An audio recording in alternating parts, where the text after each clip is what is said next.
Vamos iniciar então a nossa aula, que é um resumo do que foi passado presencialmente no dia 25 de agosto. Então, nessa aula, antes de mais nada, a gente começou a fazer uma pequena revisão do conteúdo já abordado na aula 3, que seria com relação às medições. Então, lembrando de forma rápida que nós temos as medições diretas e as medições indiretas. As medições diretas são aquelas, então, como rapidamente você já consegue os resultados, então você consegue fazer essa medição utilizando uma grandeza padrão, através, por exemplo, de trenas e piquetes, enquanto a medição indireta é aquela que eu preciso, além de utilizar os equipamentos, também fazer alguns cálculos matemáticos para poder descobrir valores angulares ou até mesmo a medição de distâncias. Então, aqui na nossa medição direta, a gente tem a possibilidade de estar usando trenas, piquetes, balizas e também no nível de cantoneira. E as medidas diretas podem ser feitas, então, com um lance apenas, que a gente chama de lance único, ou também pode ser divididos em mais vários lances, evitando então com que a trena forme aquela barriguinha que no final vários errinhos vão sendo acumulados com relação aos valores das medições. Então, quando a gente faz em vários lances, divide essas distâncias grandes, normalmente divide-se de 20 em 20 metros, como vocês podem ver aqui nessa figura. Então, de 20 em 20 metros, a gente faz os somatórios, entre elas colocando as estacas ou as balizas no meio, e depois no final fica o valor restante que falta para calcular a distância de A a B. Então, 20, 20, 20, 20, seria 20, 40, 60, 80, fecha com 88, 35 metros, nesse exemplo aqui. Então, para a medição indireta, que é aquela que a gente vai utilizar os cálculos, a gente tem a taquiometria ou estadiometria, que são as observações realizadas pelo teodolito. Nelas, a gente vai estar utilizando a medição dos ângulos verticais ou zenitais. Então, para saber a diferenciação entre eles, o ângulo horizontal, pelo horizonte, a gente consegue verificar os ângulos verticais. Então, a partir da linha do horizonte, o que eu tenho para cima ou para baixo, eu chamo de ângulo vertical. Pode ser positivo ou negativo. Agora, quando a minha referência é a linha do zênite, como o próprio nome diz, zênite, eu tenho meu ângulo zenital. Também temos para baixo o nadir, mas não é o escopo do nosso estudo neste momento. Então, as nossas miras estadiométricas, elas são réguas graduadas. A gente viu que quando a gente faz essa medição no teodolito, ele vai me dar, então, uma linha que é a medição superior, a média e a inferior. E para isso, então, é importante que a gente saiba fazer essa medição, essa leitura com relação às réguas graduadas. Então, quando ele tem um pontinho, significa 1 metro, como vocês podem ver aqui, e quando tem 2 em arábicos ou em pontinhos também, a gente já começa a partir dos 2 metros e assim para cima. Note que um outro ponto de diferenciação é que eles têm um prolongamento aqui, por exemplo, no 1,9 ou aqui no 1,95. Então, quando ele vai fechar em 95 ou um número fechado igual a 90, e aqui como 2, ele tem esse prolongamento diferenciando. Então, aqui, aonde temos o 9, a gente já sabe que ele é 1, alguma coisa. Então, ele é 1,9, que ele está nesse ponto, e depois eu vou somando 1,90, então, 91, 92, 93, 94, 95. Ele é mais prolongado. Depois, 96, 97, 98, 99 e fecha aqui nos 2 metros. Depois, 2 metros e 1, 2 metros e 0,2, 2 metros e 0,3 e assim sucessivamente a gente vai aumentando esses valores. Então aqui temos o nosso exercício, fica mais fácil de visualizar. Peço que tomem atenção mais para essa régua, que é essa que a gente vai estar fazendo posteriormente a descoberta e as medições nas provas. Então a gente tem esse ponto, ele tem um pontinho só, significa que ele começa em 1. Quando ele tem o 6, onde tem o prolongamento, 1,600. Depois, 1,61, 62. Então, entre 61 e 62, eu tenho o 615, essa diferença ali. Depois, 63, 64, 65, mais prolongado. Depois, 66, 67, 68, 69, 70. E aqui, 71. Entre 71 e 70 eu tenho o 705. Então, façam esses exercícios, tomem bastante atenção de cada um deles, porque ele não é difícil de ser realizado, apenas demanda um pouquinho mais de prática. Então, com relação às nossas medições diretas, a gente viu que é necessário fazer o cálculo zenital e o vertical. Lembrando, então, que com relação à linha do horizonte, eu tenho o meu ângulo vertical e com relação à minha linha do zênite, eu tenho o ângulo zenital. Conforme for, então, a minha medição, eu vou fazer o uso dessa fórmula, que é o G, o seno vezes o K, o seno ao quadrado do ângulo zenital, ou cosseno quando for o ângulo ao quadrado, quando for o ângulo vertical. Então, lembrem que G é essa diferença da leitura superior menos a leitura inferior, enquanto K sempre ele é fixado no 100. Aqui nesse exercício fica mais fácil. Então, o G vai ser o superior menos o inferior, o K é 100, e aqui eu consigo fazer a leitura para descobrir qual que seria esse valor da distância. Então, faço lá que ele vai ser o cálculo da distância horizontal, o G vai ser a minha medição da linha superior menos a linha inferior, o K 100 e o cosseno do meu ângulo vertical, que nesse caso, o qual está vindo na direção do horizonte, ele é então o meu Vzinho aqui. Ele é o alfa de ângulo menos 2, 34 minutos e 15 segundos. Então, eu faço esse cálculo, onde eu consigo descobrir a diferença entre as duas leituras já passadas, o meu K vale 100 e o cosseno do menos 2, 34, dando uma distância de 280. Também podemos calcular a distância pelo distanciômetro, onde ele joga um feixe de luz que chega até o prisma, e o quanto ele demora para chegar, esse resultado depois refletido vai nos dar esse cálculo da distância. Também vimos que temos, então, essa questão dos ângulos verticais, lembrando que eles estão relacionados com a linha do meu plano horizontal, podendo ser positivo ou negativo, variando, então, de 0 até 90 positivo ou de 0 até 90 negativo.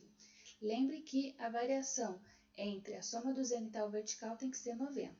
E a minha linha zenital, então, o meu ângulo vem do zênite, pode ser, então, variando até chegar a 180, de 0 a 180 graus. Então, a gente viu que é necessário fazer essas leituras, então temos a leitura direta e a leitura indireta, posso somar os dois, dividir por 2, mais ou menos 90, vou ter então esse par conjugado com relação a essas medições.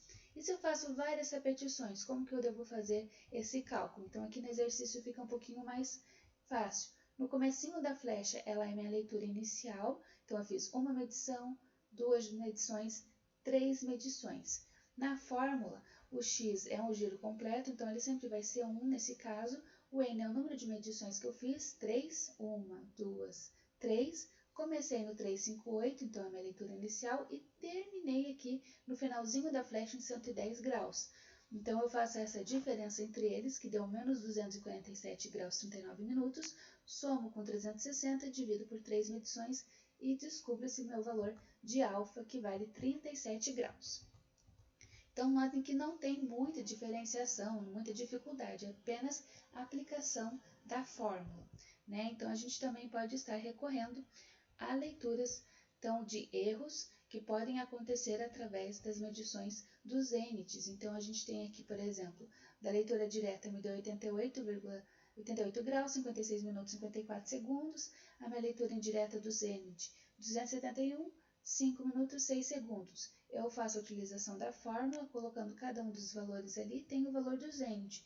Mas quando temos algum erro, podemos calcular também através dessa fórmula o valor de 0,1 minutos negativos. Então, esse resultado que eu tive, que é o final, 88,55 minutos e 54 segundos, eu tenho que tirar esse erro aqui, que está em minutos. Então, note que era 88 graus, 56 minutos e 54 segundos, ele perde esse minuto, ficando, então, em 55 minutos.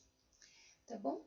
Então, ainda com relação à aula 3, aprendemos que temos o norte geográfico e o norte, né, magnético, lembrando que eles têm um pequeno desvio entre eles, e é muito importante a gente lembrar com relação aos azimutes. Então, a gente tem que azimuth a direção do ângulo, que é formado pela meridiana dos polos magnéticos ou geográficos. Então, eu tenho o primeiro quadrante, segundo quadrante, terceiro quadrante, quarto quadrante, é nessa ordem.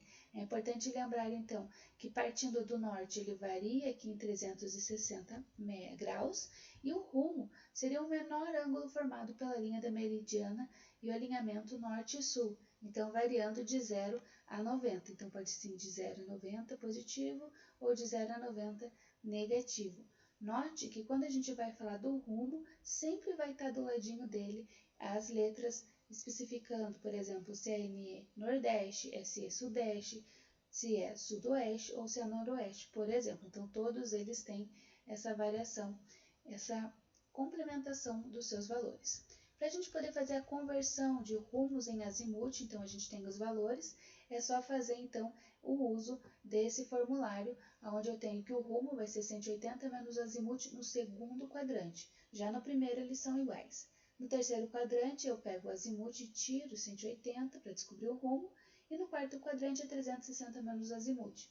Note que ele varia também aqui, principalmente com relação ao terceiro quadrante. Então, não pode fixar que no primeiro eles são iguais, tudo bem. No segundo é 180 menos o ângulo, mas no terceiro, para azimuth, virando o rumo, né, para descobrir o rumo, é o azimuth menos o 180, enquanto na conversão do rumo para o azimuth, eu quero descobrir o azimuth é 180 mais o rumo 3. Então, cuidado com relação a esses valores. Então, a gente fez alguns dos exercícios já na aula passada apresentando essa questão. Na orientação, temos então a declinação magnética, que é o desão, no caso que a gente tem um norte geográfico, mas temos um norte magnético, que na verdade ele não coincide, eles não ficam na mesma posição. Essa variação entre eles é chamada de declinação magnética. Então, para fazer essa transformação entre eles, a gente também pode estar verificando se é a soma desse desvio ou a subtração desse desvio. Então, basta lembrar se ele está para leste ou para oeste. Então, na nossa aula de hoje, a gente viu a questão da planimetria. Então, a planimetria, como o próprio nome diz, é plano, ele apenas vai ver no sistema 2D as direções horizontais. Para isso, era importante a gente lembrar sobre a latitude e a longitude, que foi a forma, então, como nossa esfera foi dividida. Temos ainda a projeção universal transversa de Mercator, que é aquela que busca trazer menos desvios com relação à proporção dos países. Então, a gente consegue lembrar que essa projeção dividiu, então, a Terra. É importante saber que nós temos, então, a questão dos meridianos, certo? E temos também a questão de estar verificando com relação à linha do Equador. Bom, para a etapa, então, da planimetria, a gente vai ter que ter um apoio topográfico, um levantamento dos detalhes. Significa, então, que quando eu vou fazer alguma análise no ponto, eu devo trazer várias informações. Tem que trazer ângulos, distâncias, saber também com relação quais são os pontos de referência ao redor e temos esses pontos de apoio, que são pontos distribuídos que amarram o terreno a um levantamento topográfico. Eles normalmente são materializados por estacas, piquetes, marcos de concreto, pinos de metal, tinta mesmo, dependendo da sua importância. Então, ele é um marco, ele já tem um ponto de apoio fixo que já te passa qualquer coordenada, então, desse ponto. E quando nós fazemos o levantamento, então, é importante colocar todas as informações, um croquis do local, quais que são as coordenadas, o meu objetivo, data de coleta, o projeto, também colocar o nome de quem está fazendo essas leituras. Note que aqui a gente apenas tem x e y, porque é planimetria, então se a gente vai ver apenas um plano horizontal, é essas duas que importam, coordenadas topográficas. Agora o z, que é com relação à altura, apenas vai valer na altimetria, então que é diferente da planimetria. A gente coloca então um desenho, uma foto e um itinerário explicando com relação ao local. Esse levantamento de detalhes nada mais é então que um conjunto de operações topográficas que tem o destino de determinar as posições planimétricas ou altimétricas dos pontos. Então a gente traz informações principalmente com relação às suas coordenadas, podendo fazer então a sua representação topográfica baseada nesses pontos que foram desenhados. Então, várias coordenadas dos pontos permite que eu faça essa representação. Para calcular então as coordenadas, o que eu devo saber? devo saber os vértices, seus alinhamentos, azimutes, rumos magnéticos do mesmo alinhamento. Então, a gente tem aqui um exemplo, quando a gente tem, então, um ponto de distâncias, a gente pode estar fazendo pela tangente do ângulo ΔX sobre o ΔY. Lembra que tangente é cateto oposto sobre o cateto adjacente, então aqui a gente tem nosso cateto oposto, aqui é a hipotenusa, que tem um ângulo de 90 graus, e esse daqui é o meu ΔY, que é o meu cateto adjacente. Quando eu faço, então, essa diferença entre os eixos x divididos pelos eixos y, eu tenho a tangente, e para descobrir esse ângulo, é só fazer o arco tangente desse valor. Então, a gente tem também que aqui na nossa planimetria, o primeiro quadrante, essa variação de ΔX e ΔY são ambos positivos. No segundo quadrante, o meu ΔY ele é negativo, porque ele está para baixo, mas o meu ΔX é positivo. No terceiro quadrante, os dois, ΔX e ΔY, são negativos, ele está para a esquerda e está para baixo, então essa variação vai dar negativa. E no quarto quadrante, o ΔX, que vai estar negativo por estar para a esquerda, mas o meu ΔY está acima da linha, então ele é positivo. Aqui fica mais fácil a gente ver o que deve fazer. No primeiro quadrante, então, os dois deram positivos, né? Essa diferença de 778 menos 459, 451 menos 233, deu um ΔX e um ΔY positivo. Primeiro quadrante, eu já consigo, então, descobrir esse valor do meu ângulo. Agora, se eu tenho essa segunda questão, segundo quadrante, quando eu faço os cálculos, ele vai me dar, então, que o meu ΔX deu positivo, mas o meu ΔY deu negativo. Nesse caso, ele está no segundo quadrante.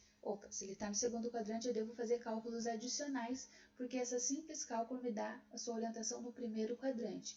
Para fazer o segundo quadrante, seria 180 menos esse arco, que é então essa variação entre inteiro aqui, 180, menos o arco para que me deu no primeiro quadrante. Por isso que eu faço esse cálculo. E no terceiro quadrante, ambos dão negativos. Significa que então que o valor que eu descobri pelas fórmulas, eu devo fazer o 180 mais o arco quadrante. Note aqui que eu tenho 180 graus mais um pouquinho de um arco que foi verificado no terceiro quadrante. E por último, quando estamos então com uma dimensão no nosso quarto quadrante, a gente viu que o ΔX vai dar negativo e o meu ΔY positivo, então eu devo fazer os 360 menos esse ângulo do primeiro quadrante que foi descoberto.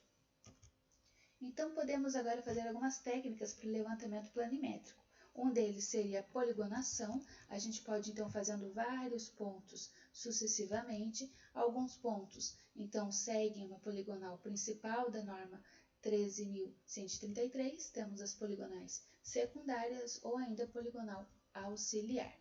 A poligonal pode ser fechada, onde eu tenho um ponto principal positivo, que é o meu de origem, e vou fazendo vários pontos até fechar no meu ponto de origem, e com os cálculos ver se eles batem os resultados.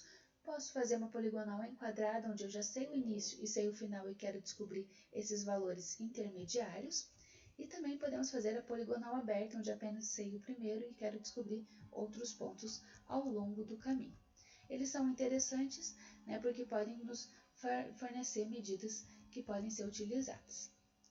Assim, nós temos, então, que é importante a gente fazer alguns casos onde eu posso estar conhecendo os primeiros pontos e vou descobrindo aos poucos os demais, de acordo com as coordenadas que forem sendo descobertas.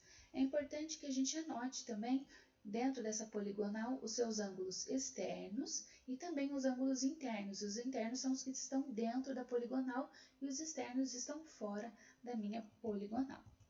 Então, é possível fazer essas medidas, né, desses ângulos em todos eles. Eles normalmente são feitas as medidas em sentidos horários e temos que saber dois conceitos, a estação de ré, que é a que estava para trás, e a estação de vante, que é a que vai vir para frente. Então, eu tenho aqui o meu equipamento, eu já tinha medido esse daqui, então o que veio antes é a estação de ré e o que vai vir depois é a minha estação de vante. Então, aqui estão os pontos de como vou fazer o cálculo da poligonal fechada. Primeiro, eu determino as minhas coordenadas desse meu ponto de partida, meu OPP, de origem, ponto de partida, e faço, então, a sua orientação. Eu vou fazendo todos os pontos, calculo os erros desses distribuídos no meio desse fechamento angular, calculo os seus azimutes, suas coordenadas específicas e fecho o meu polígono então com as coordenadas definitivas. Então, a partir desses cálculos, eu vejo os ângulos e as distâncias desse meio. Então, podem ainda ser realizadas outros tipos de equações, onde a gente vai estar utilizando as coordenadas do ponto 1 de origem, fazendo essa variação entre eles. Pode-se ainda também verificar erros nesse fechamento do ângulo, caso eles não baixem, mas é importante que temos uma tolerância do ângulo. Então, se o erro for cometido for menor que o erro aceitável, tudo bem. Agora, se ele for maior, devo iniciar novamente todas as minhas medições. Então, aqui estamos falando um pouquinho sobre a distribuição dos erros, que é apenas mais a caráter de conhecimento do que pode ser feito. E com relação, então, aos azimutes, aí sim a gente é importante saber quais são os valores com relação aos próximos que estão sendo medidos. Então, do P1 para o P2, eu sempre vou verificar primeiro o que veio antes, o de Ré, eu somo ele mais o ângulo menos 180 graus. Deixa anotadinha essa fórmula aqui, porque ela é importante tanto para responder o questionário quanto na prova. Então, a gente consegue fazer esses cálculos assim. É possível ver os erros de fechamento lineares, os erros planimétricos e também verificar os erros de fechamentos lineares. Então, aqui também são mais a título de conhecimento. Para a verificação, então, das coordenadas, existem equações próprias que podem ser utilizadas também.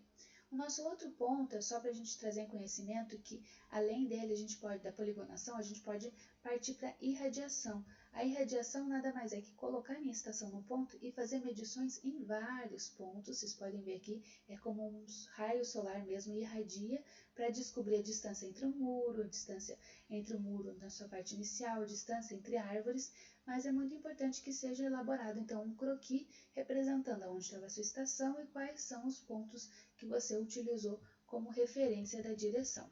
Podemos ainda fazer os cálculos das áreas através de métodos gráficos, computacionais ou analíticos. O processo gráfico então é dividido em figuras geométricas, o computacional utiliza-se o CAD e o analítico, a área é avaliada através de fórmulas matemáticas. Então, temos aqui a questão do memorial descritivo que comentamos anteriormente. É importante colocar o nome da propriedade, o proprietário, sua localização, todos os parâmetros calculados, azimutes, rumos, deflexões, ângulos internos e externos, bem como o memorial de cada trecho. Aqui então fica só um lembrete que o nosso questionário ele já está disponível no ABA para ser entregue no dia 8 de setembro. No dia 8 de setembro, a gente ainda vai estar realizando uma revisão antes da prova. Então, tragam os questionários, vamos tirar as dúvidas, fazer junto, se preparar para a prova, então, que vai acontecer na semana depois do dia 8. Então, no dia 15 de agosto, no início da semana das provas, a nossa prova vai ser a primeira a ser realizada.